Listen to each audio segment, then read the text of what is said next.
huu mwezi Mei, ambapo wenyeji wa eneo la Kabujon katika eneo bunge la Baringo ya Kati walikusanyika kwa minajili ya upanzi wa miti.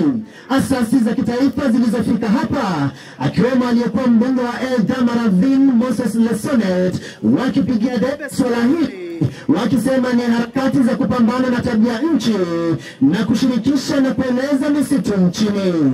Yote 9-10 ni kwamba cha mkufuu mwanafuu ha na akila huu, na cha mkufuu mwanafuu huu na akila ha. Nikiripotia runinga ya Citizen kutoka kijiji cha Chebokibochon katika eneo bunge la Baringo ya Kati, kaunti ya Baringo, mimi ni Steven.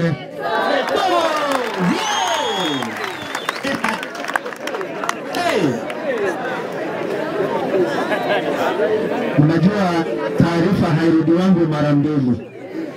Ukikupita saa 1 unangoja saa 3. Kwa heshima kubwa